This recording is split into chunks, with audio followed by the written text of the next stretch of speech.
Hello Libra, Sun, Moon Rising, and Venus Signs. Kamusta kayo? Sana po ay nasa mabuti kayong kalagayan. Welcome back po sa Star Tarot. At kung bago kayo rito, welcome din po kayo. Please subscribe, like, share my videos, and leave me a comment kung naka-resonate po kayo. Thank you. So, tignan natin kung ano ang ganap para kay Libra. First card ninyo is justice. Ayan, legal matters and decision. So, maaari Libra na this is your ano din, no, your energy. So, maaring sa ngayon, ano, na kung ano man yung pinaglalaban mo, ano man yung pinaglalaban mo o nirereklamo mo, kino-complain mo sa kung saan, maaring ngayon magkakaroon na ng desisyon. Baka bababa na yung decision para dito. So, yeah. At yung justice card, no, kapag lumabas sa reading, that signifies na there's a win. Kaya maaaring kung anong kino-complain mo dito or yeah, magiging pabor para sa'yo ang magiging desisyon ng kung anumang opisina ang nilapitan ninyo, no? So, we have friends, ayan, fun support, maaaring mag-i-enjoy kayo.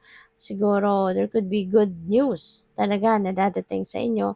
Kaya, somehow, may parang isi-celebrate ninyo. Kahit simple lang, 'di ba? Yung bonding lang kayo, sa rooftop lang ito, sa bubong nga lang ito, 'di ba? So, yun, mag-i-enjoy kayo. Maaaring magandang balita nga ang dadating sa inyo rito, 'di ba? So, that could be related to each other. Or, maaari din na para sa iba sa inyo na wala namang ganitong sitwasyon, maaaring ano din ito, time din ninyo ito para kayo ay, mag-enjoy. This is time for you to bond with your friends, puwedeng gano'n din ang ganap. So, what else? We have Ice Queen, don't back down, okay? Wala kang uurungan, 'di ba? So, maaari related 'yan dito, 'no, na baka kung sino man ang nireklamo mo dito or anumang klaseng complaints ang final ninyo rito, that is your way of showing them na hindi ka nagba-back down, 'di ba? Lalaban ka talaga. So, parang gano'n. So, what else? And by the way, maraming salamat for subscribing. And if you haven't subscribed yet, subscribe na kayo. And also, maraming salamat din for not skipping the ads. Malaking bagay yan sa akin. And also, please click the join button sa baba ng video kung gusto niyo na mag-join kayo sa membership. Okay? Salamat po. So, tingnan natin kung ano pa ang ganap dito for Libra. We have action. Ayan. Sabi dito, now is the perfect time to act. So, take inspired action towards your dreams and move forward with confidence. Okay? So, it's time to take action na. Diba? Huwag ka na magpatumpik-tumpik pa. Maaaring tapos ka na doon sa stage ng pagpaplano. And this is the time na kailangan mo ng aksyonan kung ano man yung mga pinagplanuhan nyo na. Diba? Roll them out. Roll them out kung ano man yung plano ninyo. It's about time na for you to roll it out. Okay? So, yeah, wag na kayong tumpik-tumpik pa. Wag na kayong magpamamaya-maya na. Diba? Now is the time or the perfect time to act, okay, towards realization of your dreams. Kasi, pwedeng nandiyan dyan na, no? Yung mga kakailanganin ninyo. Maaaring nandiyan dyan na yung mga ano ninyo, yung resources na kakailanganin ninyo, yung mga tao na puwedeng makasuporta or makatulong sa'yo, 'di ba, para matupad mo mga pangarap mo. Baka nandiyan diyan na sila kaya it's about time na for you to make a move, 'no, and move with confidence. So, we have Goddess. Wow, ang ganda. Sabi dito, honor your divine feminine energy, see your inner beauty, and love every part of you. Ayan. So, siguro ngayon mas ma-appreciate mo na yung sarili mo. You know, ma-appreciate mo na yung sarili mo. Maaari ngayon ramdam mo, 'di ba, na you are also a compassionate person, you're also a loving person. Maaring you are going to love every inch of you, no, sa ngayon. Kasi maaaring makikita mo din na, wow, eto pala ako. 'Di ba? Kaya ko palang magpasaya ng ibang tao, masaya pala, no, na love lang ang pinoproject ko, yung mga ganun ba and other things pa na marirealize mo will make you even love yourself, 'di ba? So what else? We have growth. Seek out a mentor or guide. Take baby steps as you grow and be willing to learn from others. Wow. So, parang nagmamatured na dito si Libra. Nagpapakita na dito kung gaano na kayo ka-emotionally matured na ano ka na, willing ka na din matuto from other people. Willing ka din na makinig sa ibang tao, suggestion ng ibang tao, or kung ano man yung mga naririnig mo from other people, diba? Mga input nila, yung mga ganon. So, you will be willing to listen to them.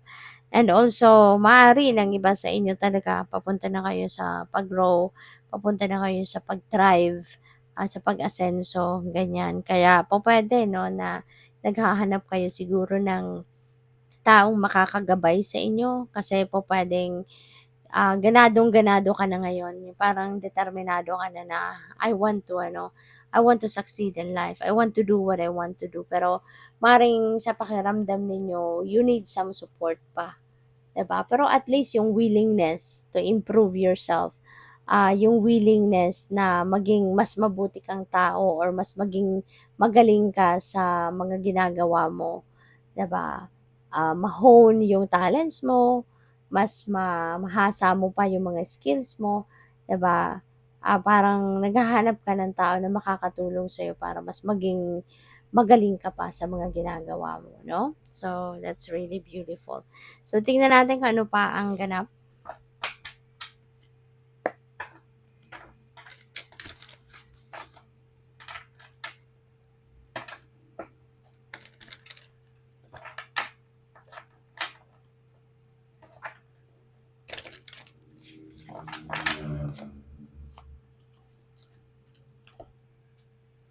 So, we have King of Swords. Ayan, Libra. So, most likely, ang iba sa inyo baka kayo ito na nag embody sa kay King of Swords. So, si King of Swords is someone na nasa mataas na posisyon sa kanyang trabaho. He is a professional.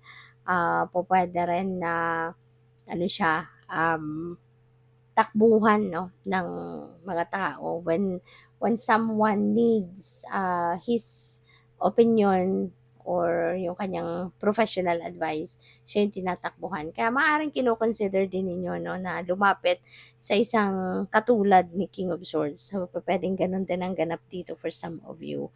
Maaaring kailangan mo din ngayon ng guidance, 'di ba naghahanap ka ng mentor, so maaaring si King of Swords ang magiging mentor mo.